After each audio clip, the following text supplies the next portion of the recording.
Good evening all. So today आज मैं breast cancer के बारे में आपको थोड़ा सा बताऊंगी।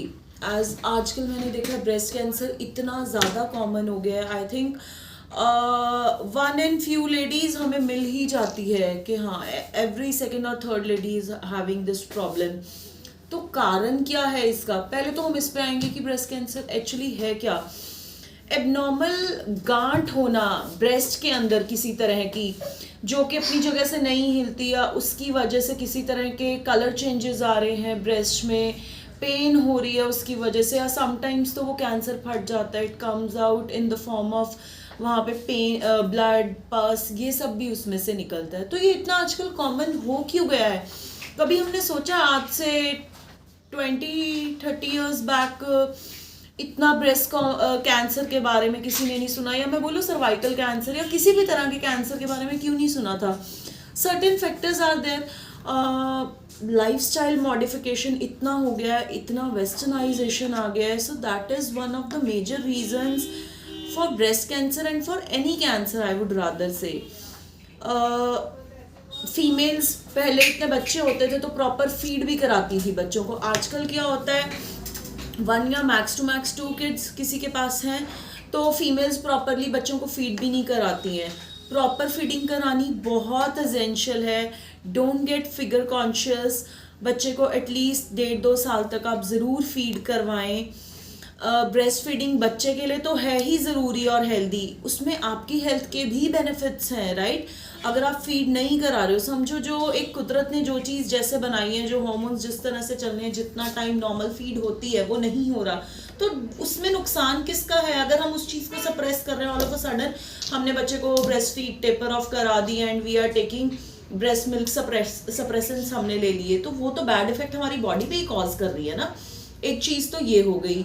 Then family history is one of the major reasons. Immediate blood relation में, या जैसे फादर या मदर की साइड कोई भी खून के रिश्ते में अगर कैंसर्स की हिस्ट्री है, वहाँ पर चांसेस बहुत ज़्यादा बन जाते हैं। या फीमेल्स अर्ली प्रेगनेंसी नहीं प्लान करती हैं, जहाँ पे बेबीज हो रहे हैं after the age of 30 years, that is also one of the major reasons. या फिर जिन्होंने हार्मोन थेरेपीज ली होती हैं, या मैं स्पेशली अगर बात करूँ ओरल कॉन्ट्रासेप्टिव्स, उसका एक बैड इफेक्ट कहीं ना कहीं रहता है। See you are taking hormones externally, तो वो कहीं ना कहीं आपकी बॉडी पे बैड इफेक्ट तो छोड़ेंगे ही। तो that is one of the reasons. एक इग्नोरेंस रह जाती है कई बार, तो वो ट्यूमर ही होता है। फीमेल्स निगलेक्ट करती हैं, आउट ऑफ शेम किसी से बात ही नहीं करती कि एक गांठ बनी हुई है ब्रेस्ट में। तो if you feel, self examination करो, अगर आपको लगता है कि कोई गांठ है, go and get yourself check with your doctor. Doctor को जाके अपने चेक कराओ। और रूटीन में भी मैं तो यही एडवाइस करूँगी कि डेली सेल्फ एग्जामिनेशन ज़रूर करो अपनी ब्रेस्ट का। उसमें ऐसे नहीं है कि आप ब्रेस्ट में इस तरह से फिंगर्स पोक कर रहे हो, it should be in the form of this. आप इस तरह से उसको पैल्पेट करो एंड कुछ इंपॉर्टेंट चीज़ें जो आप नोट कर सकते हो which indicates towards breast cancer. या तो आपको आर्म पिट में कई बार गांठ मिलती है, या ब्रेस्ट में गांठ मिलती है। उसके साथ साथ क्या होता है, ब्रेस्ट की ना जो स्किन का कलर होता है वो चेंज होता है, या थोड़ी सी पिटिंग होने शुरू होती है, या निप्पल्स में से किसी तरह का डिस्चार्ज आ रहा होता है, specially another than milk I am talking. या तो ब्लड होता है, या फिर पस होती है, या निप्पल्स कई बार इनवर्ट अंदर की तरफ हो जाते हैं, वो एक गलत साइन है, वो कैंसर की तरफ इंडिकेट करते हैं। हालांकि गांठ है अगर ब्रेस्ट में, ज़रूरी नहीं है कि वो कैंसरस हो, वो एक बिनाइन मतलब नॉन कैंसरस ट्यूमर भी हो सकता है, वो कोई सिस्ट भी हो सकती है, या फाइब्रोसिस्टिक चेंजेस भी हो सकते हैं ब्रेस्ट में। Then obesity is also one of the reasons for breast cancer. Females जो ओवर हेल्दी हैं, एक्सरसाइज नहीं करती हैं, स्पेशली मीनोपॉज के बाद जहाँ एक्स्ट्रा वेट गेन हो रहा है, वो प्लीज़ गेट अलर्ट। आप ऐसा नहीं है कि एज हो गई है, you can not do a workout, you can go ahead with some, कुछ आप स्ट्रेंथ ट्रेनिंग कर सकते हैं। Mix, I would rather advise कि आप मिक्सचर करें, स्ट्रेंथ, कार्डियो एंड योगा का एक आप मिक्सचर कर सकते हैं। तो उससे क्या होगा, जब हम ये सब चीज़ें अपनी डेली रूटीन में इंकलकेट करते हैं, अपने आप चीज़ें बैलेंस रहने शुरू होती है। और वो बोलते हैं ना, बॉडी जब फिजिकल लेवल पे हेल्दी है तो नेचुरल सी बात है, ब्रेस्ट एक ग्लैंड है तो वो ग्लैंड भी तो हेल्दी और नॉर्मल ही रहेगा। अनलेस और अनटिल एक इम्पॉर्टेंट जहाँ पे हम ऐसी चीज़ों से भी नहीं अवॉइड कर पाते, वो है कि जेनेटिकली म्यूटेटेड जीन्स किसी में होते हैं, BRCA1 एंड BRCA2, वहाँ पर चांसेस होते हैं ब्रेस्ट कैंसर होने के, है ना। तो वो एक फैक्टर है जो समटाइम्स लाइफस्टाइल अगर हम मॉडिफाई कर लें, अच्छा हेल्दी लिविंग स्टाइल पे आ जाए, तो भी नहीं हम अवॉइड कर सकते। But still I will advise कि गेट फिजिकली एक्टिव। जितना फिजिकली एक्टिव होगे, it's not only breast cancer, मैं बोलती हूँ हर एक बीमारी से आप दूर रहोगे। जितना जंक फूड, पैक्ड फूड, जितना ये ऐसे वाली चीज़ें होती है ना, इनको जितना अवॉइड करोगे और जो हमारा देसी इंडियन खाना है वो खाओगे, तो that will support your health. वहाँ पर चांसेस ऑफ गेटिंग सिर्फ ब्रेस्ट कैंसर ही नहीं, कोई भी डिजीज के चांसेस होने के चांसेस कम होते हैं, क्योंकि आप एक हेल्दी फूड खा रहे हो। जंक ऑब्वियसली खा रहे हो, you are going outside and having it outside. बाहर कितनी हाइजीनिक कंडीशंस में होता है, कैसा ऑयल यूज करते हैं, you never know with the things, है ना। Even if in the I would say good hotels, junk food तो जंक ही है, अगर हाइजीनिक कंडीशंस में भी प्रिपेयर हुआ है तो वो शरीर को तो आपके नुकसान दे ही रहा है ना। वो चीज़ का आपको ध्यान रखना पड़ेगा। देन सिम्टम्स जैसे मैंने आपको बता ही दिया, या तो आर्मपिट में या ब्रेस्ट में आपको गांठ फील हो सकती है, कलर चेंजेस, या निपल्स में से डिस्चार्ज, पेन बहुत मार्क्ड होती है।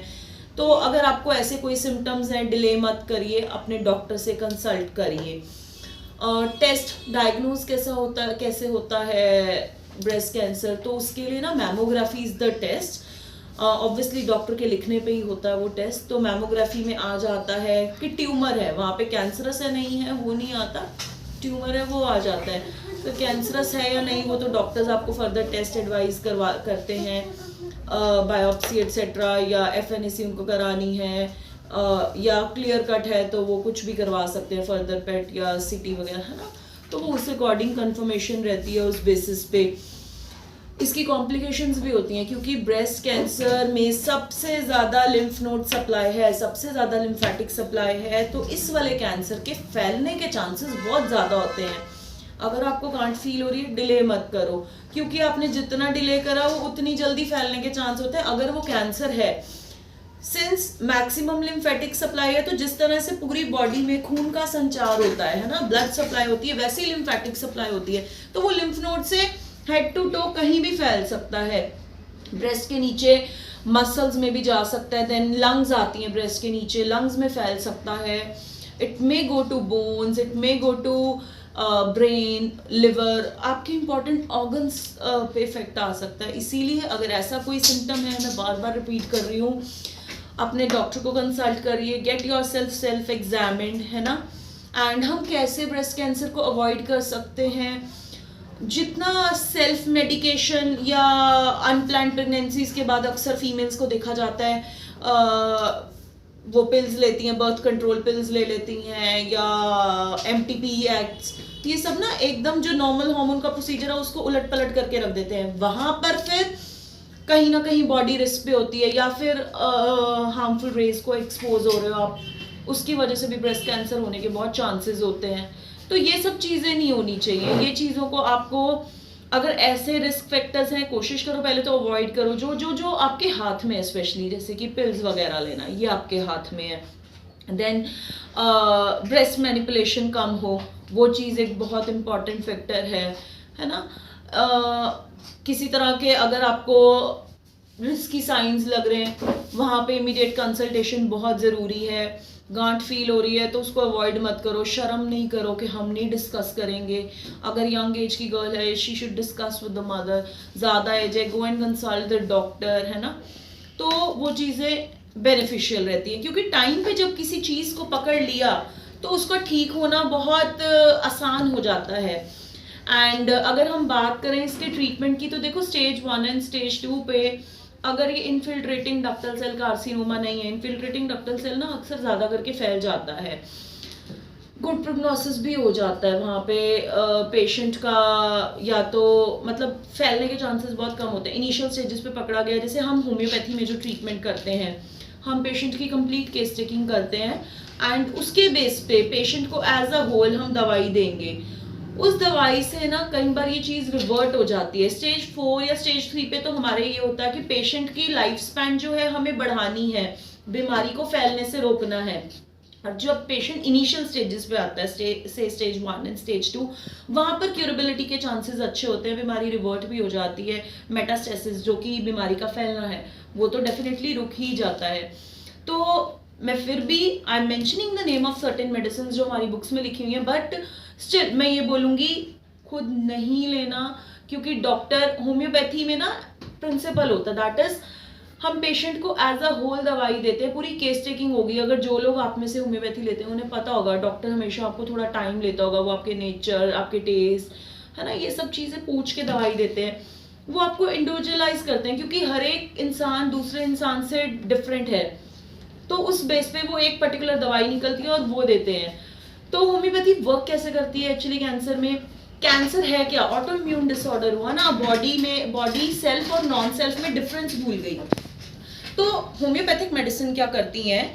आपकी इम्यूनिटी बूस्ट करती हैं, आपकी रोग प्रतिरोधक शक्ति बढ़ाती है, बीमारी से लड़ने की क्षमता बढ़ती है। तो जब इम्यूनिटी बढ़ने से क्या हुआ? बॉडी में उस कैंसर सेल्स के अगेंस्ट फाइट करने की ताकत आ गई, है ना। अब जब उससे फाइट किया इनिशियल स्टेजेस में, तो उसको कैंसर सेल्स को उसने किल कर दिया, ठीक है। एंड इम्यूनिटी इतनी बढ़ गई कि एक प्रोटेक्टिव शील्ड बना ली कि वो बीमारी पहले तो जहाँ पे है वहीं रुके और वहां से भी धीरे धीरे खत्म हो।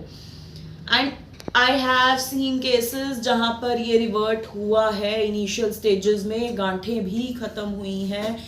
इवन जो स्टेज 4 है, जहाँ पर बड़े बड़े हॉस्पिटल्स, बड़े बड़े कैंसर हॉस्पिटल्स के पेशेंट्स को डॉक्टर्स ने पेशेंट्स को जवाब दे दिया कि पेशेंट तो जी 3 महीने जिएगा या मुश्किल से 5-6 महीने आप सेवा कर लो। वो पेशेंट्स भी हैप्पीली 5-5, 6-6 साल निकाल जाते हैं। और स्टेज 1, स्टेज 2 पे तो आई हैव सर्टेन केसेस जहाँ पर मैं बोलूँगी कि it's been so many years that patients are doing so good with the medicines without going for any chemo, any radiation. breast removal की तो बात ही नहीं हो रही, अभी कीमो रेडिएशंस भी नहीं पेशेंट्स ने इनफैक्ट ली। और वही जो अगर आप रिमूवल की बात है, देखो पेड़ में कीड़ा लगा, एक फ्रूट में कीड़ा आया है, आपने वो फ्रूट निकाल के फेंक दिया, जड़ में तो कीड़ा है ना, जड़ पे दवाई का छिड़काव करना है। तो होम्योपैथी क्या करती है? बीमारी की जड़ पे हम छिड़काव कर रहे हैं, तो जड़ से हम बीमारी को खत्म कर देंगे तो वो आगे फैलेगी नहीं, है ना, वहां पर सड़े हुए फ्रूट आएंगे ही नहीं। तो this is how homeopathy works. बाकी अगर हम थेरेपेटिक पॉइंट पे आए कि क्या जनरल मेडिसिन हो सकती हैं, कोनियम, फाइटोलेकादेन या फिर टिलकेरिया, फ्लोर, है ना, ये चीजें दी जा सकती हैं, but still I am repeating, medicine को सेल्फ प्रिस्क्राइब नहीं करिए। देन होम रेमेडीज, हम इस चीज़ के लिए क्या, एक तो कुछ चीज़ें ना जो नहीं करनी, क्योंकि क्या होता है ना, हमारे इंडिया में हर दूसरा इंसान डॉक्टर है, किसी को पता चला फलाने को ये दिक्कत होगी, आधे लोग बोलते हैं फलानी जगह से ये करवा लो, वो करवा लो। Please don't go for such things कि कोई काओ यूरिन लगा देता है उसके ऊपर, वूंड्स के ऊपर। नो प्लीज़, अगर आपका ब्रेस्ट ट्यूमर फट गया है, कैंसर फट गया है, उस पे ये सब चीज़ें मत करिए। रिलीजन के नाम पे आप गौमूत्र उस पे लगा रहे हो, वो ना इन्फेक्शन कॉज कर देगा, उसमें कितने सारे बैक्टीरिया हैं, वो नहीं करना होता। डॉक्टर से कंसल्ट करिए। आइडियल वेज कि उसको बीटाडिन से क्लीन किया जाए, है ना। देन डाइट हेल्दी ली जाए, जहाँ पे हाई प्रोटीन डाइट एडवाइज होती है, फैटी फूड बंद होता है ना, वो चीज़ें आप कर सकते हैं। एंड सेल्फ केयर बहुत एसेंशियल होती है। डीमोटिवेट नहीं होना, बहुत सारे पेशेंट्स ना कैंसर का नाम सुन के ही घबरा जाते हैं, आधी हिम्मत तो वहीं हार गए, तो वो चीज़ नहीं होनी चाहिए। मोटिवेट रहो, जीने की आशा रखो, तो क्या हुआ, अगर बीमारी आई है जाएगी भी, होता है, हर चीज़ का ट्रीटमेंट होता है। सो येस, राइट टाइम पे डायग्नोज हो जाए तो डेफिनेटली चीज़ें बहुत बेटर रहती हैं।